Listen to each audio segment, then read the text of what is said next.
నిజామాబాద్లో కానిస్టేబుల్ ప్రమోద్ హత్య కేసు నిందితుడు రియాజ్ను పోలీసులు ఎన్కౌంటర్ చేశారు. అదుపులోకి తీసుకునే క్రమంలో గాయపడ్డ రియాజ్కు ఆసుపత్రిలో వైద్యం అందిస్తున్నారు.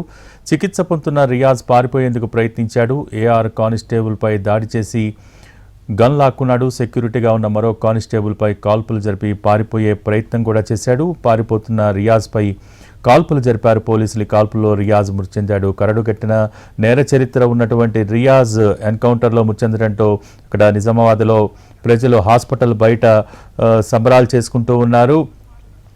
వాళ్ళు ప్రస్తుతం మీడియాతో కూడా మాట్లాడే ప్రయత్నం చేస్తూ ఉన్నారు. హాస్పిటల్ బయట ప్రస్తుతం మనం చూస్తూ ఉన్నాం. రియాజ్ ఎన్కౌంటర్ నేపథ్యంలో అక్కడున్న చాలామంది కూడా సంబరాలు చేసుకుంటున్నారు. దానికి సంబంధించి మనం లైవ్ అప్డేట్స్ చూద్దాం.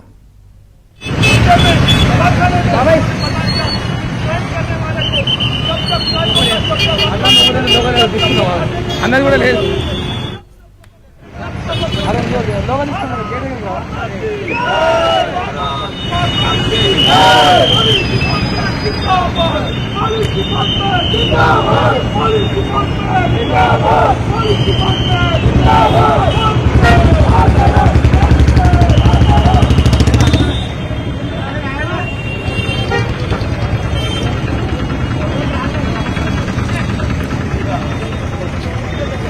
ఏ ఒకటే ఇట్లా సీటు గాడి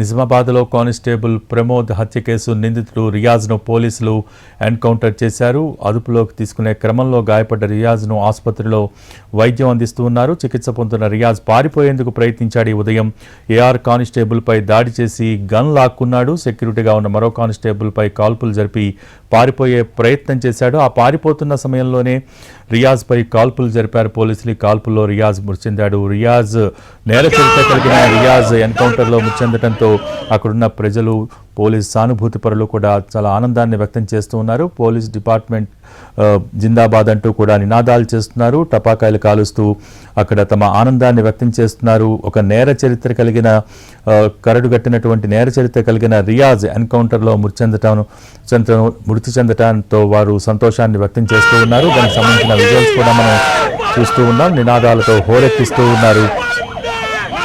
పోలీస్ డిపార్ట్మెంట్ జిందాబాద్ అంటూ నినాదాలతో హోరెత్తిస్తూ ఉన్నారు. 48 గంటల్లోనే ఒక కరడుగట్టిన నేర చరిత్ర కలిగినటువంటి రియాజ్ను అదుపులోకి తీసుకోవటం, అతన్ని ఎదురుకాల్పులు జరిపిన సందర్భంలో అతన్ని మట్టుపెట్టడంతో అక్కడున్న ప్రజలు కూడా సంతోషాన్ని వ్యక్తం చేస్తూ ఉన్నారు. టపాకాయలు కాలుస్తూ తమ ఆనందాన్ని వ్యక్తం చేస్తూ ఉన్నారు.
రెండు రోజుల క్రితం వాహనాల దొంగతనం కేసులో నిందితుడిగా ఉన్న రియాజ్ను సిసిఎస్ కానిస్టేబుల్ ప్రమోద్ అదుపులోకి తీసుకున్నాడు. విచారణకు పోలీస్ స్టేషన్కు తరలిస్తున్న సమయంలో కత్తితో కానిస్టేబుల్ ప్రమోద్పై దాడి చేసి పారిపోయాడు రియాజ్. దాడిలో తీవ్రంగా గాయపడ్డ ప్రమోద్ మరణించాడు. ఒక దొంగ కానిస్టేబుల్ను మర్డర్ చేయడంతో డీజీపీ కేసుని సీరియస్గా తీసుకున్నారు. 9 టీములతో రియాజ్ కోసం జల్లెడపట్టాయి బృందాలు. కర్రలు చేత పట్టుకుని సారంగాపూర్, జానకంపేట ప్రాంతాల్లో అణువణువు గాలించారు పోలీసులు. సారంగాపూర్ కెనాల్ చెరువు గట్టుపై రాత్రి పోలీసులకు చిక్కినట్టే చిక్కి త్రుటిలో తప్పించుకున్నాడు రియాజ్. చివరికి సారంగాపూర్ గోడౌన్స్ ప్రాంతంలో చిక్కాడు. నిన్న రియాజ్ను అదుపులోకి తీసుకున్నారు పోలీసులు. అలాగే సారంగాపూర్ గోడౌన్స్ ప్రాంతంలో పాడుపడ్డ ఒక లారీ క్యాబిన్లో తలదాచుకున్న రియాజ్ను స్థానికులు గుర్తించి పోలీసులకు ముందుగా సమాచారం ఇచ్చారు. పోలీసులు వచ్చేలోపు లారీ క్యాబిన్లో నుంచి దూకి పారిపోయే ప్రయత్నం చేశాడు రియాజ్. ఆ సమయంలో పట్టుకునేందుకు ప్రయత్నించగా దాడికి ప్రయత్నించాడు. రియాజ్ పారిపోతుండగా బైక్పై వెళ్తున్న 2 కానిస్టేబుల్స్ వెంటాడారు. పట్టుకోవాలంటూ ఆ వైపు వెళ్తున్న యువకుల్ని పురమాయించారు. ఆసిఫ్ అనే వ్యక్తి రియాజ్ను పట్టుకునేందుకు వెళ్ళగా అతనిపై కత్తితో దాడి చేశాడు ఆ సమయంలో. దాంతో ఆసిఫ్ ఎడమ చెయ్యి తెగింది. ఈలోపు కానిస్టేబుల్స్ వేగంగా వచ్చి రియాజ్ను చుట్టుముట్టి అదుపులోకి తీసుకున్నారు. కానీ రియాజ్పై గత మూడేళ్లలో కూడా 40 కేసులు నమోదయ్యాయి. చిన్న వయసు నుంచే కూడా నేరాల బాట పట్టిన రియాజ్ ఖరీదైన బైకులు, ప్రత్యేకించి బుల్లెట్ వాహనాలను దొంగిలించడంలో నెంబర్ 1. ఇక 30 బైకులను దొంగతనం చేసి మహారాష్ట్రలో అమ్మగా వచ్చిన డబ్బుతో జల్సా చేసేవాడని పోలీసులు చెప్తున్నారు. ఏది ఏమైనా ఈరోజు నిజామాబాద్లో కానిస్టేబుల్ ప్రమోద్ హత్య కేసు నిందితుడు రియాజ్ను పోలీసులు ఎన్కౌంటర్ చేశారు. అదుపులోకి తీసుకునే క్రమంలో గాయపడ్డ రియాజ్కు ఆసుపత్రిలో వైద్యం అందిస్తూ ఉన్నారు. ఆ సమయంలో చికిత్స పొందుతున్న రియాజ్ పారిపోయేందుకు ప్రయత్నించాడు. ఏఆర్ కానిస్టేబుల్పై దాడి చేసి గన్ కూడా లాక్కున్నాడు. అలాగే సెక్యూరిటీగా ఉన్న మరో కానిస్టేబుల్పై కాల్పులు జరిపి పారిపోయే ప్రయత్నం చేయబోయాడు. ఆ సమయంలో పారిపోతున్న రియాజ్పై కాల్పులు జరిపారు పోలీసులు. ఈ కాల్పుల్లో రియాజ్ మృతి చెందాడు.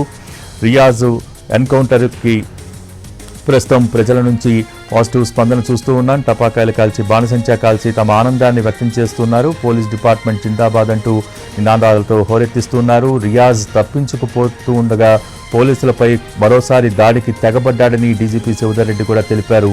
బాత్రూమ్ కోసం వెళ్లి తిరిగొస్తూ దాడికి తెగబడ్డాడని అన్నారు. రియాజ్ను పట్టుకునేందుకు పోలీసులు తీవ్రంగా ప్రయత్నించారని, వారి దగ్గర గన్ తీసుకుని కాల్పులు జరిపే ప్రయత్నం చేయడంతో పోలీసులు ఎదురు కాల్పులు చేశారని చెప్పారు డీజీపీ. నిన్న రియాజ్ను పట్టుకునే క్రమంలో ఆసిఫ్ అనే యువకుడిపై కూడా దాడి చేశాడని చెప్పారు డీజీపీ. ఇవాళ మరొక కానిస్టేబుల్ను గాయపరిచాడని డీజీపీ తెలియజేశారు. అలాగే 2 రోజుల క్రితం అసలు ఈ కేసు నేపథ్యం కనుక చూసినట్టయితే 2 రోజుల క్రితం వాహనాల దొంగతనం కేసులో నిందితుడిగా ఉన్న రియాజ్ను సిసిఎస్ కానిస్టేబుల్ ప్రమోద్ అదుపులోకి తీసుకున్నాడు. విచారణకు పోలీస్ స్టేషన్కు తరలిస్తున్న సమయంలో కత్తితో కానిస్టేబుల్ ప్రమోద్పై దాడి చేసి పారిపోయాడు రియాజ్. దాడిలో తీవ్రంగా గాయపడ్డ ప్రమోద్ అక్కడికక్కడే మరణించాడు. ఒక దొంగ కానిస్టేబుల్ను మర్డర్ చేయడంతో డీజీపీ కేసుని చాలా సీరియస్గా తీసుకున్నారు. మొత్తం 9 టీములతో రియాజ్ కోసం జల్లెడ పట్టారు. కర్రలు చేత పట్టుకుని సారంగాపూర్ అలాగే జాన్కంపేట ప్రాంతాల్లో అణువణువు గాలించారు పోలీసులు. సారంగాపూర్ కెనాల్ చెరువుగట్టుపై రాత్రి పోలీసులకు చిక్కినట్టే చిక్కి త్రుటిలో తప్పించుకున్నాడు రియాజ్. చివరికి సారంగాపూర్ గోడౌన్స్ ప్రాంతంలో చిక్కాడు. నిన్న రియాజ్ను అదుపులోకి తీసుకున్నారు పోలీసులు. అయితే సారంగాపూర్ గోడౌన్స్ ప్రాంతంలో పాడుపడ్డ లారీ క్యాబిన్లో తలదాచుకున్నాడు రియాజ్. ఆ సమయంలో స్థానికులు గుర్తించి పోలీసులకు సమాచారం ఇచ్చారు. అయితే పోలీసులు వచ్చేలోపు లారీ క్యాబిన్లో నుంచి దూకి పారిపోయే ప్రయత్నం చేశాడు రియాజ్. పట్టుకునేందుకు ప్రయత్నించగా దాడి చేయడానికి ప్రయత్నించాడు. ఇక రియాజ్ పారిపోతుండగా బైక్పై వెళ్తున్న 2 కానిస్టేబుల్స్ వెంటాడారు. రియాజ్ను పట్టుకోవాలంటూ ఆ వైపు వెళ్తున్న యువకుల్ని పురమాయించారు. దాంట్లో ఆసిఫ్ అనే వ్యక్తి రియాజ్ను పట్టుకునేందుకు వెళ్ళగా అతనిపై కత్తితో దాడి చేశాడు. దాంతో ఆసిఫ్ ఎడమ చేయి తెగింది. అతనికి కూడా ఆసుపత్రిలో చికిత్స అందిస్తూ ఉన్నారు. ఈలోపు కానిస్టేబుల్స్ వేగంగా వచ్చి రియాజ్ను చుట్టుముట్టి అదుపులోకి తీసుకున్నారు.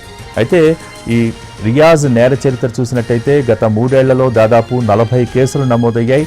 చిన్న వయసు నుంచే నేరాల బాట పట్టిన రియాజ్ ఖరీదైన బైకులు, అంటే ప్రత్యేకించి బుల్లెట్ వాహనాలను దొంగిలించడంలో నెంబర్ 1గా ఎదిగాడు. ఇక 30 బైకులను దొంగతనం చేసి వాటిని మహారాష్ట్రలో అమ్మగా వచ్చిన డబ్బుతో జల్సా చేసేవాడని పోలీసులు చెప్తున్నారు. ఏది ఏమైనా ఈరోజు ఉదయం ఆసుపత్రిలో పోలీసుల అదుపులో నుంచి తప్పించుకునే ప్రయత్నం చేయడంతో ఒక దశలో పోలీసులపై కాల్పులు జరపడానికి ప్రయత్నించాడు, కాల్పులు జరిపాడు. సో ఈ సందర్భంలో పోలీసులు ఎదురు కాల్పులు జరిపాడు. ఆ ఎదురు కాల్పుల్లో రియాజ్ అక్కడికక్కడే మరణించాడు.